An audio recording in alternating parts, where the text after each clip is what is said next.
मित्रों, अनंत कथा सागर चैनल में मैं डॉक्टर आदित्य पाराशरी आपका फिर स्वागत करता हूं। महाभारत कथाओं की श्रृंखला को आगे बढ़ाते हुए वन पर्व में नल और दमयंती की कथा चल रही है। तो जैसा कि पिछले एपिसोड में आपको बताया था कि राजा नल और दमयंती का सुखपूर्वक मिलन हो गया। उसके बाद राजा नल जो हैं वो भीम से उन्होंने आज्ञा ली और सेवकों सहित निषद देश की ओर चल दिए, क्योंकि निषद राज थे ना, तो उनका राज्य तो उनके भाई पुष्कर ने जुए में हर लिया था। वो उधर चल दिए। उनके चारों ओर 16 हाथियों से घिरा हुआ था चारों तरफ, और बीच में उनका रथ चल रहा था। 50 घोड़े और 600 सैनिक, और साथ में खाने पीने की सामग्री ये भीम ने उनके लिए इंतजाम कर दिया था। तो इस सेना के साथ वो बड़ी तेजी से निषद राज की राजधानी में उन्होंने प्रवेश किया। फिर अपने भाई पुष्कर के पास जाकर कहा कि आओ, अब हम दोनों एक बार फिर जुआ खेलें। मैंने बहुत सा धन प्राप्त किया है। दमयंती तथा अन्य जो भी कुछ मेरे पास है मेरी ओर से दांव पर लगाया जाएगा, और पुष्कर तुम्हारी ओर से सारा राज्य ही दांव पर रखा जाएगा। इस दांव के साथ जुए का खेल प्रारंभ होगा, निश्चिंत ही मैं जीतूंगा। ऐसा ना कर सको तो हम दोनों अपने प्राणों की बाजी लगाएंगे। जुए के दांव में दूसरे का राज्य या धन जीतकर रख लिया जाए तो यदि वो दोबारा जुआ खेलना चाहे तो बदले का दांव देना चाहिए, ये धर्म कहता है। यदि तुम पासों से जुआ ना खेलना चाहो तो बाणों द्वारा युद्ध का जुआ होना चाहिए। तो पुष्कर, आज तुम इन दोनों में से कोई एक तरीका चुन लो। छल पूर्वक जुआ खेलो अथवा धनुष पर प्रत्यंचा चढ़ाओ। अब नल के ऐसा कहने पर पुष्कर हंस पड़े और हंसते हुए बोले, अरे बड़े सौभाग्य की बात है कि दांव पर लगाने के लिए तुमने धन को अर्जित कर लिया है। यह भी अच्छा है कि दमयंती के दुष्कर्मों का अंत हो गया है। सौभाग्य से तुम पत्नी सहित जीवित हो। इसी धन को जीत लेने पर दमयंती श्रृंगार करके निश्चय ही मेरी सेवा में उपस्थित होगी, वैसे ही जैसे स्वर्गलोक की अप्सरा इंद्र के पास आती है। मैं तो प्रतिदिन तुम्हारी राह देखता था। शत्रुओं के साथ जुआ खेलने में मुझे कभी तृप्ति नहीं होती। मैं तो हमेशा तैयार रहता हूं, और आज तो श्रेष्ठ अंगों वाली सुंदरी को जीतकर मैं कृतार्थ हो जाऊंगा, क्योंकि वो तो मेरे हृदय में हमेशा से निवास करती है।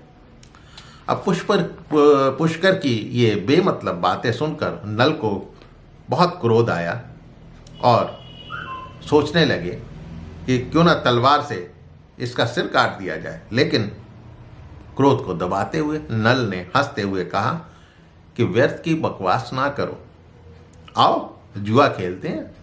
हार जाने पर ऐसी बातें तुम कर नहीं सकोगे। फिर पुष्कर तथा राजा नल ने एक ही दांव लगाने की शर्त पर जुए का खेल प्रारंभ किया। नल ने पुष्कर को हरा दिया।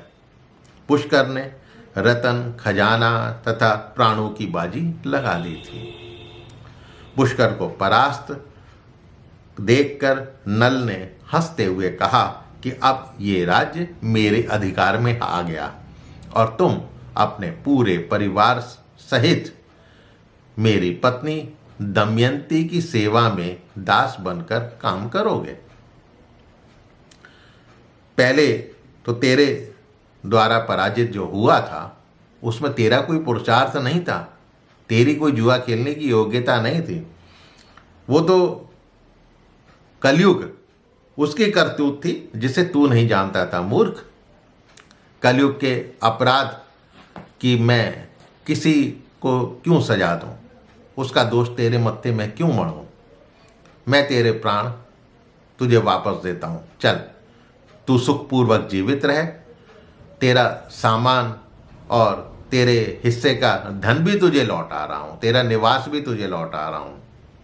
और तेरे ऊपर मेरा प्रेम भी बना रहेगा कि भाई है तो मेरा भाई, तू मेरा भाई है, जा 100 वर्ष तक तू जीवित रहे। इस प्रकार नल ने जब पुष्कर को कहा और उसको हृदय से लगाकर वापस भेज दिया, तब पुष्कर हतप्रभ रह गया और पुष्कर ने नल को हाथ जोड़कर प्रणाम किया कि आप जो मुझे प्राणदान और निवास स्थान भी वापस कर रहे हैं, आपकी कीर्ति हमेशा बनी रहे और आप 100 वर्षों तक जिएं। नल के द्वारा सत्कार पाकर पुष्कर 1 महीने तक वहाँ पर ठहरा और फिर अपनी राजधानी में वापस चला गया। नगर और जनपद के जितने भी लोग थे वो नल के आने से बड़ा प्रसन्न हुए, संतोष की सांस ली और फिर राजा नल एक विशाल सेना लेकर दमयंती को विदर्भ देश से बुलाने के लिए चल पड़े और वहाँ से दमयंती को अपने पुत्र पुत्री सहित बड़े सत्कार के साथ लाए। राजा भीम ने उनको पूरे सम्मान के साथ विदा किया। पुत्र पुत्री सहित दमयंती के निषद राज्य में आ जाने पर राजा नल और दमयंती वो आनंद पूर्वक रहने लगे और राजा नल अपने न्याय कर्तव्य का पालन करते हुए अपने खोए हुए राज्य पर फिर से शासन करने लगे।